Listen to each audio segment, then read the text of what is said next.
da criminologia, há um anseio pelo estudo das atitudes desviantes de determinados sujeitos em contextos isolados. Dentro dessa linha de pensamento, nos perguntamos até onde um sujeito iria para realizar a destruição desejada por suas mãos. No caso de hoje, conheceremos os detalhes injustificados que levaram um único homem a cometer aquele que se tornaria o maior feminicídio em massa da história brasileira. Então já deixa o like nesse vídeo e ativa o sininho de notificações que eu te conto tudo.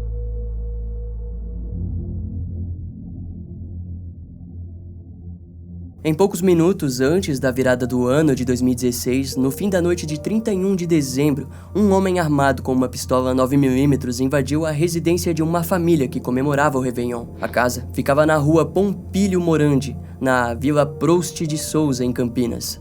O sujeito armado inicialmente estacionou seu carro, pulou um muro e entrou na casa. Junto a ele haviam mais 10 bombas de fabricação caseira presas no seu corpo. O crime foi completamente premeditado, pois lá os seus alvos principais foram Isamara Filler, de 41 anos, e o seu filho João Vitor Filler de Araújo, de 8 anos. Consequentemente, a ira do assassino se alongou aos familiares de Isamara, sendo assim, mortos mais 10 membros da família da vítima. Durante o massacre, uma das pessoas conseguiu pular o muro e ir até o vizinho, onde foi abordado com medo, pois achavam que ele era um ladrão. Mesmo ferido, os moradores o revistaram para em seguida entender o que estava acontecendo. Consequentemente, as autoridades foram chamadas. Posteriormente, o último disparo feito pelas mãos do criminoso foi direcionado a si mesmo. Quando as autoridades chegaram no local, 2 adolescentes de 15 e 17 anos que conseguiram se proteger do ataque ao se trancarem no banheiro da residência foram encontrados em estado de choque. Mais 3 pessoas também sobreviveram e foram levadas feridas para o hospital. Uma mulher chamada Aparecida e tia de Isamara foi poupada por estar segurando o seu neto de pouca idade. Havia cerca de 18 pessoas no momento da tragédia. Mais tarde, ambos relataram terem visto o atirador dizer a Isamara que a mataria, pois ela havia tirado seu filho. Ainda no local, o corpo do assassino foi identificado como o técnico de laboratório na área de ciência e tecnologia Sidney Rames de Araújo, de 46 anos. Sidney era o pai da criança e ex-marido de Isamara. A equipe forense determinou que, entre todas as vítimas, apenas João Vitor Filler de Araújo, de 8 anos, foi morto no estilo execução. Enquanto isso, as outras vítimas foram todas mortas a uma distância de 1 metro e pelo menos 2 a 3 tiros. Nas horas seguintes, a polícia encontrou evidências de que o crime havia sido totalmente planejado por Sidney. Em uma das gravações encontradas no veículo do atirador, ele alegou que teria tentado assassinar Isamara e João no Natal daquele ano, mas não conseguiu. Em seus registros, Sidney alegava que tiraria a vida do máximo de mulheres da família da sua ex-mulher. Pouco tempo depois, as autoridades foram informadas que alguns dos amigos do assassino receberam uma carta escrita pelo criminoso. Nela, ele escreve que desejava ver o seu filho crescer, mas que estava sendo impedido por causa do sistema feminista do país. Outros registros de áudio fortificavam a essência misógina do criminoso, onde ele afirmou ter raiva de mulheres e da Lei Maria da Penha. Aquelas evidências apontavam para uma motivação ainda mais complexa. Quando a carta foi recebida pelos amigos, eles não entenderam que o que estava prestes a acontecer seria o maior feminicídio da história do país. Na verdade, a ideologia machista e o ódio pelas mulheres já havia se intensificado na mente do perpetrador. Segundo a antropóloga e professora de Direito da Universidade de Brasília, Débora Diniz, o atirador não fez uma confissão através de seus registros de áudio e escrito.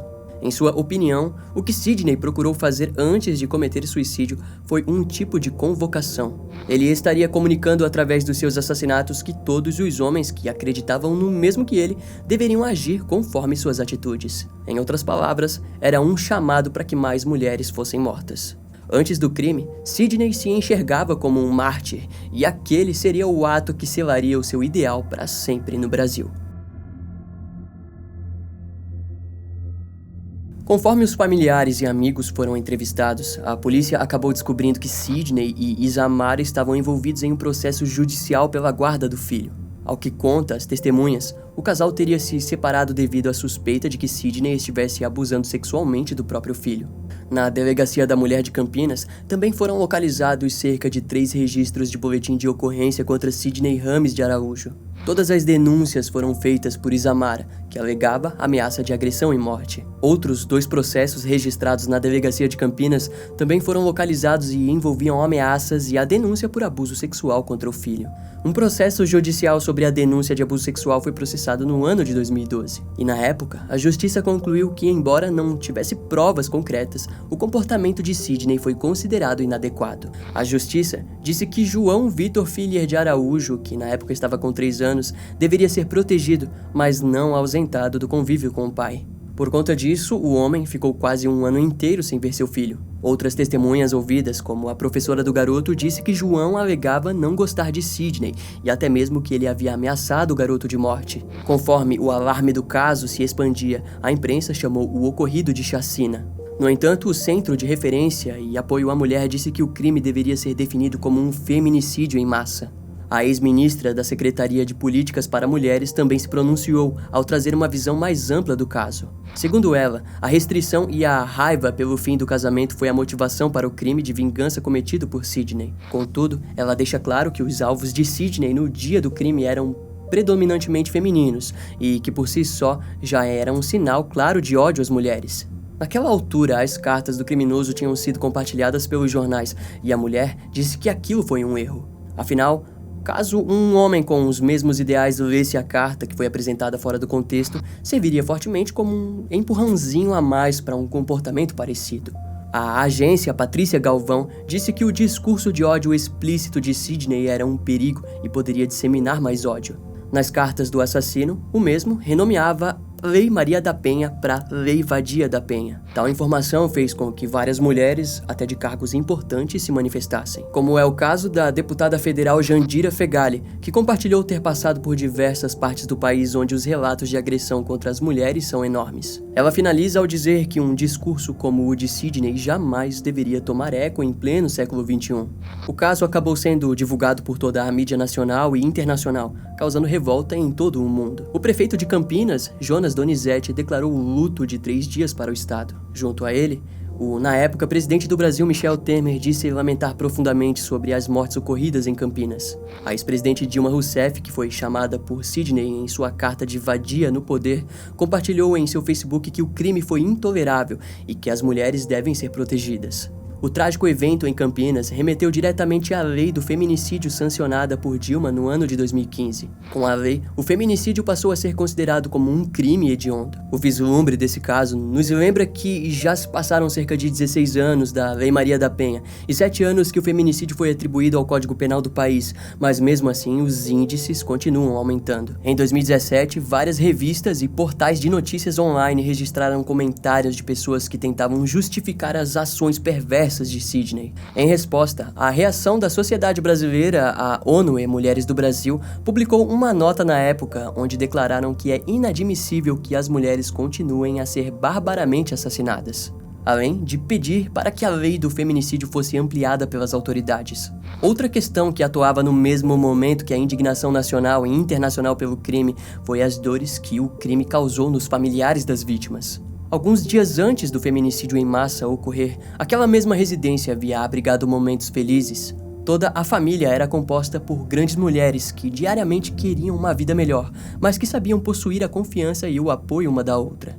Segundo a vizinha Antônia Costa Lopes, de 76 anos, que já dividia um muro com a família há pelo menos 19 anos, as mulheres daquela casa eram todas unidas e Sidney tinha destruído tudo aquilo. Sem dúvidas, o ano de 2017 se iniciou totalmente destruído pelas mãos de Sidney Rames de Araújo, que fez a entrada da aconchegante residência familiar ser recheada de velas e flores brancas. Em frente à residência havia uma única árvore, dita como um símbolo de vida, mas que naquele ano abraçou a dor da perda e da morte. No passado, o muro da residência era menor e possuía pouco menos de 2 metros. Contudo, em 2017, já contava com o dobro do seu tamanho. Eles haviam reformulado o muro como forma de evitar a violência que garantisse uma proteção maior contra o mal das ruas. Embora não houvesse motivos para se preocuparem tanto, já que em boa maioria os vizinhos eram todos idosos aposentados. Nenhum membro da família de Isamara poderia adivinhar que o verdadeiro mal seria capaz de pular um muro, a fim de garantir que o seu reino de ódio recaísse sobre cada um dos membros presentes no local. A revista Veja trouxe a carta escrita por Sidney na íntegra, mas excluímos citações onde o criminoso faz acusações sem provas contra determinadas pessoas. Desse modo, é possível observar a verdadeira essência por detrás do estressor de Sidney. Decidimos trazer as partes que consideramos principais da carta e comentaremos alguns pontos. Não tenho medo de morrer ou ficar preso. Na verdade, já estou preso na angústia da injustiça. Além de que eu preso, vou ter 3 alimentações completas, banho de sol, salário, não precisarei acordar cedo para ir trabalhar, vou ter representantes dos direitos humanos puxando meu saco.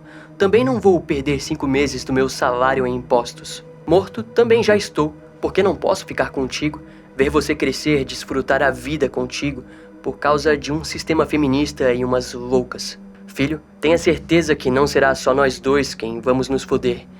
Vou levar o máximo de pessoas daquela família comigo para isso não acontecer mais com outro trabalhador honesto. Nessa primeira parte, é curioso que Sidney se apega às falas contra impostos e contra direitos humanos e descreve muito mais benefícios pelo crime que estava prestes a cometer e se ausenta de citar as reais consequências. Em seguida, ele culpa as mulheres, algo esperado de alguém com um tamanho grau de sua misoginia. Ao fim desse trecho, Sidney acrescenta o seu filho, João Vitor Filier de Araújo, a sua destruição própria e em seguida tenta redimir sua futura ação com a morte de mais mulheres. No decorrer da carta, o criminoso continua ao escrever: "Agora vão me chamar de louco, mas quem é louco? Eu quem quero justiça ou ela que queria o filho só pra ela? Que ela fizesse a inseminação artificial ou fosse trepar com um bandido que não gosta de filho? No Brasil, crianças adquirem microcefalia e morrem por corrupção. Homens babacas morrem e matam por futebol. Policiais e bombeiros morrem dignamente pela profissão. Jovens de bem morrem por celulares, tênis, selfies e por ídolos. Jornalistas morrem pelo amor à profissão. Muitas pessoas pobres morrem no chão de hospitais para manter políticos na riqueza e poder. Eu morro por injustiça, dignidade, honra e pelo meu direito de ser pai. Na verdade, somos todos loucos. Depende da necessidade de ela aflorar. Filho, não sou machista e não tenho raiva das mulheres, essas de boa índole. Eu amo de coração. Tanto é que me apaixonei por uma mulher maravilhosa, a Kátia. Tenho raiva das vadias que se proliferam e muito a cada dia se beneficiando da lei vadia da penha." Nessa parte final da carta, é interessante a gente até mesmo usar um pouco do conhecimento do próprio FBI. Ex-agentes como Robert Hasler e John Douglas já mencionaram diversas vezes em seus livros que pessoas violentas e que cometeram crimes hediondos tendem a justificar suas ações com ideologias ou fantasias deturpadas. John Douglas explica que um criminoso sexual em série pode até causar curiosidade ou fascínio devido à motivação totalmente desconhecida que os levam a cometer tais crimes. No entanto, quando falamos de um atirador assim como Sidney, temos em mãos homens que carregam consigo uma filosofia que possui o poder de induzir e inspirar homens mais marginalizados a cometer um crime hediondo, como um feminicídio em massa, para provarem seus pontos. Algo que, por exemplo, o assassino em série David Berkowitz, ou o filho de Sam, buscou fazer em Nova York entre 1976 e 1977, ao mirar um ódio contra mulheres em veículos ao lado dos seus companheiros.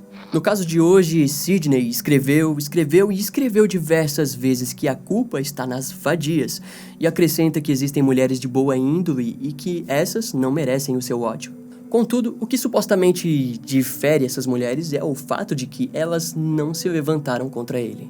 Afinal, para um criminoso violento, tudo o que importa é a subjugação, controle e poder. Se tirarmos isso, tudo o que resta é a sua miséria e frustração. E foi exatamente isso que aconteceu com o Sidney, ao ser proibido de ver o seu filho e de perder a esposa para um divórcio que refletiu no seu ódio pela sociedade em um todo, que a garantiu tal liberdade para escolher com quem permanecer ou não. Vale lembrarmos que, quando a justiça disse não ter provas significativas contra Sidney, mas alegar que seu comportamento demonstrava uma atitude preocupante, a decisão enfureceu o homem, que se viu sendo atacado por todos os lados. No dia do crime, Sidney poupou a tia de Isamar, a Aparecida Maria de Oliveira, porque ela carregava um bebê no colo.